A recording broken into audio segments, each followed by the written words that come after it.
Exactly. Now the question here is کافی سوال اٹھ رہے ہیں کہ یہ نیتن یاہو کا کچھ پتہ نہیں چل رہا کہ وہ پتہ نہیں ہے کہ نہیں ہے، اور ظاہر ہے کہ not meeting with people, he is some where. پہلے تو کہا جا رہا تھا کہ موسٹلی ان دی ایئر. تو کچھ آپ کے پاس کچھ ہے؟ لیکن جو اسرائیل کی جو آفیشیل نیوز آتی ہے اس کو میں دیکھتا ہوں، اس کے اندر انہوں نے یہ کہا ہے کہ وہ ایشدود ایک پورٹ ہے، ادھر اس نے اس کو آفیشیل وزٹ کیا اور اس نے کہا دیکھیں جی ہمارا پورٹ چل رہا ہے اور ہمارے گڈز جو ہیں وہ آ جا رہے ہیں. لیکن اس بات کا امکان آپ ذہن میں رکھیں کہ یہ بھی ہو سکتا ہے کہ پہلے سے پری ریکارڈڈ ہو، کیونکہ اس کا جو گھر ہے نیتن یاہو کا، اس کے اوپر میزائل لگے ہیں.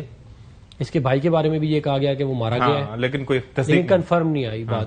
یہ بات ضرور کنفرم ہوئی ہے کہ سموٹریچ جو فائنانس منسٹر تھا، اس کے بیٹے کو آ کے لگی ہے، کیا کہتے ہیں، وہ زخمی ہے، اس کے لیور پہ اور اس کی اور جگہوں پہ لگے، آ کے مرا نہیں ہے لیکن زخمی ہے. بین گویر کے بارے میں بھی یہ کہہ رہے ہیں کہ شاید وہ مر گیا ہے، لیکن یہ آر ٹی نے رپورٹ کیا، کچھ جگہوں پہ رپورٹ بھی ہوا ہے لیکن یہ کنفرم نہیں ہے. لیکن یہ سارے کے سارے جو چوہے ہیں نا، یہ اپنے اس میں چلے گئے ہیں، بلوں میں چلے گئے. یہ اب باہر نکلتے ہوئے ان کی جان نکل رہی ہے.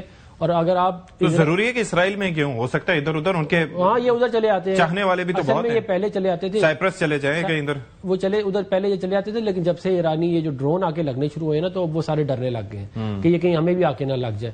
تو یہ اس وقت موو ہے. لیکن دیکھیں ایک چیز ہمیں ریئلسٹکلی دیکھنی چاہیے اور بہت زیادہ امپورٹنٹ ہے. دیکھیں we are on an escalation ladder, ٹھیک ہے نا.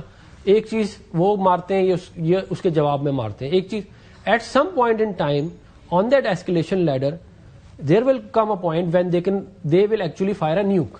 ہمیں اس بات کو ذہن میں رکھنا چاہیے. دیکھیں یہ اسرائیل اور نیتن یاہو ایک پاگل کتے کی طرح بہیو کر رہا ہے. میں آپ کو بالکل یہ کوئی وہ نہیں ہے، یہ کوئی مطلب کہ کوئی سیولائز لوگ نہیں ہیں. جو کچھ انہوں نے غزہ میں کیا، جو کچھ یہ لبنان میں ابھی بھی کر رہے ہیں، یہ سیولائز لوگ نہیں ہیں. یہ کوئی اس بات کا لحاظ نہیں کریں گے کہ تہران میں اتنی بڑی آبادی ہے یا اصفہان میں اتنی بڑی آبادی ہے. یہ ایسکیلیٹری لیڈر پہ معاملے کو وہاں لے کے جا رہے ہیں جہاں پہ یہ معاملہ وہاں پہ چلا جائے گا، یہاں بوٹس آن دا گراؤنڈ پہ جائے گا، یا یہ اس کے نیوکلیر پہ. اس وقت دیکھیں بڑا امپورٹنٹ ہے کہ یہ آئی ہوپ کہ میری دعا ہے کہ ایران نے جو ہے اس پرٹیکولر سیناریو کے لیے پریپیئر کیا وہ اپنے آپ کو.